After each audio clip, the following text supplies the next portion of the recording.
অখিল ভারতীয় বিদ্যার্থী পরিষদের কাঞ্চনপুর শাখার উদ্যোগে সহস্রাধিক ছাত্রছাত্রীরা মিলে কাঞ্চনপুর শহরের রাজপথ কাঁপিয়ে স্লোগান তোলে উই ওয়ান্ট জাস্টিস।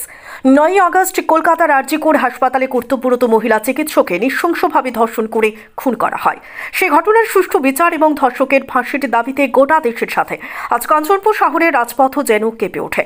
আজ কাঞ্চনপুর শহরের কালীবাড়ির সামনে থেকে অখিল ভারতীয় বিদ্যার্থী পরিষদের কাঞ্চনপুর শাখার উদ্যোগে প্রতিবাদ মিছিলে পায়ে পা মেলায় কাঞ্চনপুর মহকুমার বিভিন্ন স্কুল ও কলেজের সহস্রাধিক ছাত্রছাত্রী এবং অভিভাবকরা।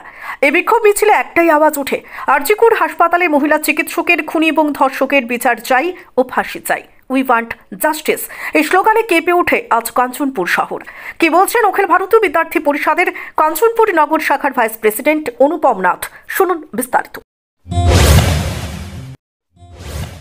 আজকের র্যালিটা অখিল ভারতীয় বিদ্যার্থী পরিষদ কাঞ্চনপুর শাখার পক্ষ থেকে এই কলকাতায় যে আরজিকর মেডিকেল কলেজের যে নরপিশাচের মতো এই ঘটনা, সেই ঘটনার প্রতিবাদে আজ অখিল ভারতীয় বিদ্যার্থী পরিষদ কাঞ্চনপুর শাখা এক প্রতিবাদ র্যালির আয়োজন করেছিল। সেই র্যালিতে স্বতঃস্ফূর্তভাবে মানুষ এসেছে এবং ছাত্রছাত্রী থেকে শুরু করে সাধারণ জনগণ প্রত্যেকেই আমাদের এই র্যালিতে যোগদান করেছে। কেমন সংখ্যক হবে লোকটা? প্রায় 1000 হবে। আজ আমরা এখান থেকে পশ্চিমবঙ্গ সরকারকে এবং পশ্চিমবঙ্গ সরকারের সমস্ত পদাধিকারীকে মেসেজ দিতে চাই যে এই ধর্ষণ এই পশ্চিমবঙ্গ রাজ্যের মুখ্যমন্ত্রী একজন মহিলা, সেই মহিলা মুখ্যমন্ত্রী থাকা সত্ত্বেও পশ্চিমবঙ্গে একজন মহিলা সুরক্ষিত নয়। এটা কেন হবে? পশ্চিমবঙ্গ সরকারের মুখ্যমন্ত্রীর আমরা পদত্যাগ চেয়েছি এবং এখান থেকে আমরা দর্শকদের মেসেজ দিতে চাই যে মেয়েরা আর চুপ থাকবে না, মেয়েরা গর্জে উঠবে, চোখে চোখ লেগে লড়াই করবে। তোমার পরিচয়টা? আমার পরিচয় অখিল ভারতীয় বিদ্যার্থী পরিষদ কাঞ্চনপুর নগর শাখার ভাইস প্রেসিডেন্ট।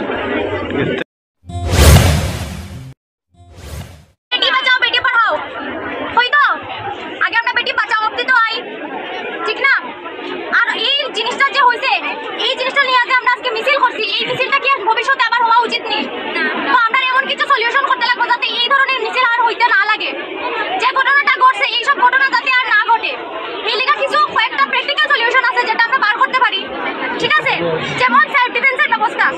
ঠিক আছে, এরা জিনিস সবাই যদি সরকারের উদ্যোগে একটা ওয়ার্কশপ করানো যায়, যেমন 15 দিন বা 1 মাসের যদি একটা ওয়ার্কশপ করানো যায়, বিভিন্ন যারা মার্শাল আর্টস ট্রেনার যারা আছে তারা যদি আমরা শিখাইতে পারে, সব প্রত্যেকটা মেয়ে লেগিয়া একটা সলিউশন হইব।